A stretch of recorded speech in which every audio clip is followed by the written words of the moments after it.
Welcome to the Israel Daily News Podcast. I'm your host, Shanna Fold, and I'm here to get you caught up quickly. I've got some top news stories for you today from Israel, and guess what? You're listening, so you're already on top of your game. Survive and thrive, people. Knowledge is the best weapon. Today is Thursday, June 12th, 2025 in the Gregorian calendar and the 16th of Sivan in the Hebrew calendar. Now, let's get to the news. Israel is reportedly preparing to launch a strike on Iran's nuclear infrastructure within days, possibly without U.S. support, as diplomatic talks are set to resume Sunday in Oman. NBC and CBS are already citing U.S. sources, saying Israel is fully ready, while Iran is threatening a massive retaliation, including missile attacks on both Israel and U.S. bases in the region. The U.S. has begun evacuating personnel from nearby areas, and President Trump admitted he's growing less confident that Tehran will agree to halt uranium enrichment. Despite the tensions, U.S. and Iranian officials still plan to meet in Muscat to explore a deal that would limit Iran's nuclear program in exchange for sanctions relief. Now, this news just came in breaking from our partners over at Bernie News Network. Thank you, Bernie, for flagging this before broadcast today. The Joint Maritime Information Center, also known as JMIC, a multinational maritime security organization coordinating between commercial shipping and naval forces, has issued an urgent advisory warning of escalating regional tensions with elevated threat levels for vessels operating in the Arabian Gulf, Strait of Hormuz, and the Northern Arabian Sea. The advisory states that based on open source intelligence, Israeli authorities have issued an ultimatum to both Iran and the United States requiring a nuclear agreement by Sunday, with Israel prepared to initiate military action against Iran if those talks fail. The JMIC warns of immediate maritime risks, including ballistic or cruise missile used near major shipping choke points, potentially targeting Western-aligned commercial vessels, and collateral damage from regional conflicts spreading to the coastal infrastructure. The advisory notes that the Houthis over in Yemen have publicly stated their intent to respond if the U.S. becomes involved, significantly increasing risks of broader regional impacts, according to the critical shipping lanes, and those would be affected. Maritime authorities have elevated threat levels and recommend that vessels maintain close contact with regional security centers while they are offshore, and that they continue monitoring those official advisories. The advisory specifically warns that any strikes could prompt vessel operators to consider staying within territorial waters. The JMIC will issue daily updates until Sunday's diplomatic outcome is determined, and this just highlights the critical 48-hour window for regional stability and global shipping security throughout one of the world's most vital maritime corridors. There was a scare today that the government was going to break up, but that is not the case, or at least not for now. Orthodox parties backed down from their threat to dissolve the Knesset after reaching a compromise with Likud member of Knesset Yuli Edelstein over a softened IDF draft bill. Shas and United Torah Judaism had warned they'd support early elections unless the government advanced legislation protecting draft exemptions for yeshiva students. That's a draft to the army, of course. But after late-night talks, they agreed to delay action and continue negotiations. The opposition still forced a vote on the dissolution bill, which would break up the government, and this happened around 3 o'clock in the morning. But it failed, 61 to 53. Prime Minister Benjamin Netanyahu appointed the deputy head of the Shin Bet, known as S, to serve as acting chief for 1 month, starting Sunday. This is because the incoming chief of the National Security Institution is not in, and it'll take several weeks for him to assume his position.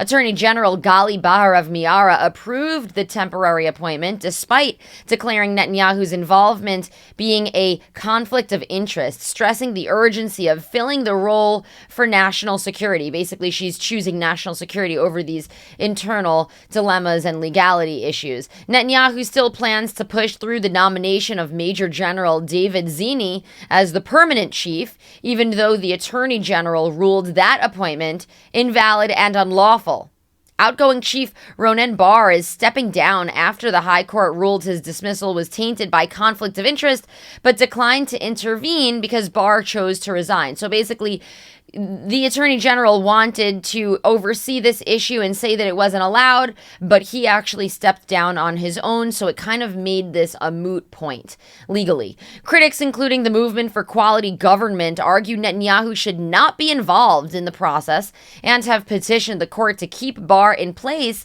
until a lawful appointment is made. So there's a little instability there, someone going out, someone coming in, and a new deputy as well. There was a deadly incident in Gaza on Wednesday night when Hamas gunmen attacked a bus carrying 20 aid workers from the Gaza Humanitarian Foundation, or GHF, killing at least 8 and injuring others. GHF fears more staff may have been abducted, while Hamas-linked sources claimed the attack targeted members of the Abu Shabab clan, which denied any involvement. Despite ongoing threats, GHF kept its distribution sites open and Thursday delivered a record 45,000 boxes of food across southern and central Gaza. Interim Director John Acri said the organization would not be intimidated and vowed to continue feeding Palestinians in need. U.S. President Donald Trump urged Israeli Prime Minister Benjamin Netanyahu to end the ongoing war, saying it is exhausting itself. Trump made the appeal during a phone call with Netanyahu that came in on Monday night. On Tuesday, Netanyahu announced progress in hostage negotiations, possibly responding to Trump's suggestion. Trump argued that ending the war would strengthen negotiations that are ongoing between Iran and Saudi Arabia. Israeli authorities deported Swedish climate activist Greta Thunberg and 3 others after arresting them in international waters during a protest flotilla that came in on Tuesday morning. The IDF intercepted the group and transported them to Ben Gurion Airport early Tuesday. 8 other activists, including French MEP Rima Hassan, have refused to leave. Authorities plan to transfer them to the Givon detention facility. Upon their arrival in Ashdod, officials showed them footage of the October 7th Hamas attacks. According to Defense Minister Israel Katz, several activists stopped watching that footage after the first initial scenes. It's heinous. Authorities offered the activists a choice: sign a voluntary departure form or face arrest after 96 hours. Officials say they're carrying out the deportations under standard protocols. I want to thank all of you for your interest in Israeli affairs, Israeli politics, our world politics. I also want to thank all of you who personally finance and fund the Israel Daily News podcast with monthly contributions. You can support us by going over to our new website, israeldailynews.org, and clicking on donate. The Patreon link is over there, and you can send us a monthly donation using that link. There's also options for one-time donations. Our organization is operational thanks to listeners and supporters like you. Thank you to Marianne Vollinger for her monthly support. In response for your contributions, I'll send over a handwritten thank you note to show my appreciation. Follow us on social media at israeldaily.news. We're on X, YouTube, TikTok, and on Instagram. Our page is hitting over 15,400 followers. You can also follow my personal page at Shanna Fold. My name has 2 N's in it, and I'm very sensitive about that.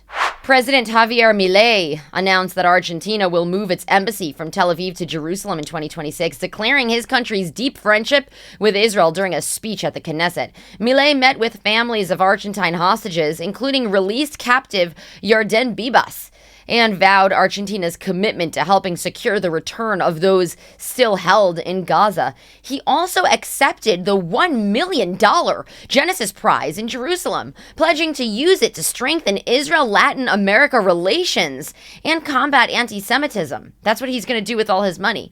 While supporters cheered his remarks, protesters at Hebrew University condemned his visit when he came to the school to give a talk.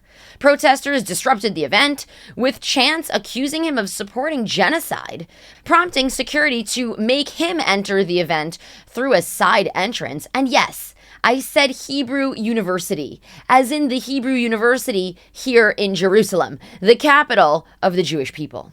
The U.S. Embassy in Israel announced it will boycott this year's Tel Aviv Pride Parade and will not host any Pride Month events, which is a reversal from past years, which align with the Trump administration's policy shift against transgender recognition. And usually the embassy puts up a gay flag outside of the embassy. Well, not this year.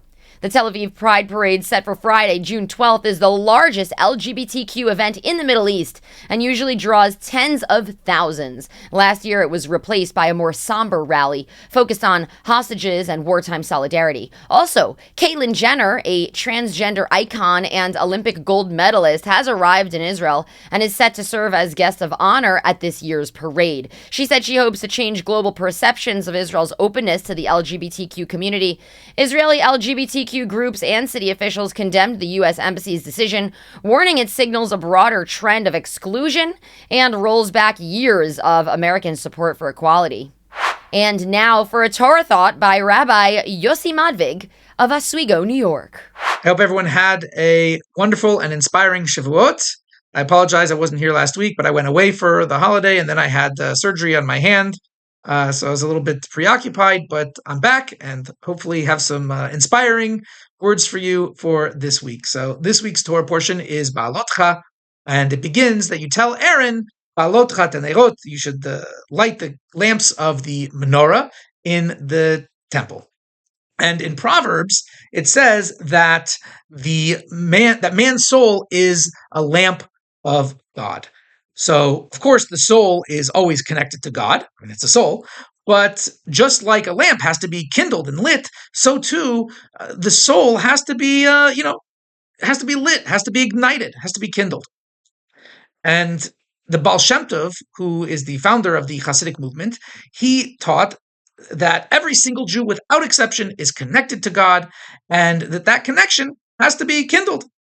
And nowadays you might say you have to flip the switch or push the button, but you have to do something to kind of reveal that connection. And that was Aaron's job. His job was to light those lamps, right? To kindle the lamp of every single Jew, to excite the soul and reveal that fiery love that everyone has for God within their soul.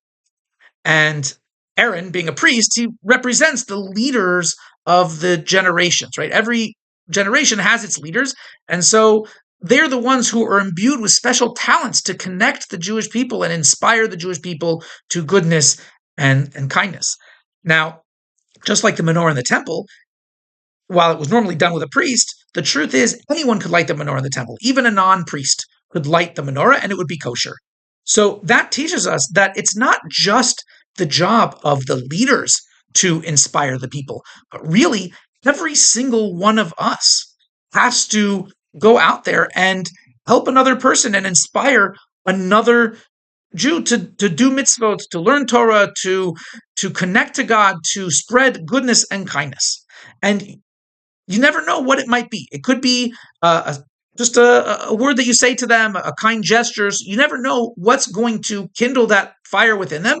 And so every time you have a chance to connect to another person, you should take it. Grab that, carpe diem, as they say, right? Chaperein, as we say in Yiddish. You should grab the opportunity to do it because you never know what's going to inspire and help another person. And so how long should you do it? How you're supposed to inspire them forever, or you just say the one thing and that's it? How does it work? So too, we learn in this Torah portion, right? It says ba'alotecha, which we translate as you should kindle the lamps. But it's a very strange word, right? Usually we if you say the blessing on holidays or on Hanukkah or on Shabbat, you say lahadlik ner. Lahadlik is to light something. So what's ba'alotecha? It means like to elevate or to lift up. So the commentaries say that Aaron would do it until the flame lifts up by itself, until it's ignited and the flame is elevating all by itself. And so too, when we are dealing with another person, that we have to do it to the point where they are their own powerhouse of goodness and kindness, where they are now able to stand on their own 2 feet with encouragement. And when it comes to goodness and godliness, that they're able to do it on their own and then even inspire others. So We have to go out there and connect with another person, ignite their soul. And by the way, when you help encourage and inspire someone else, it also encourages and inspires you. And so we will all be just a tremendous powerhouse of light and goodness and godliness and enthusiasm. Shabbat Shalom. All right. Well, that is it for today's show. Today is Thursday, June 12th, 2025. Tel Aviv has a low of 22 degrees Celsius and a high of 27 degrees. That's 72 degrees Fahrenheit for the low, going up to 82 degrees for the high. We are everywhere. Don't forget to sign up to our Israel Weekly News Wrap. The Israel Weekly News Wrap is a newsletter with the top 5 stories coming out of Israel from throughout the week. And of course, with a personal note from me at the top. You can sign up for that at israeldailynews.org. I'll send you off today with a song called Tic Tac by Erica Krall. Enjoy this song and have a great and productive day and an excellent weekend. Shabbat Shalom, everyone.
Stop the clock, it's all surreal. In your head, you are the leader. Stop the clock, cancel the time. Follow, just the mind. Stop the clock, it's irritating. Clicking, beeping, time creating. Stop the clock.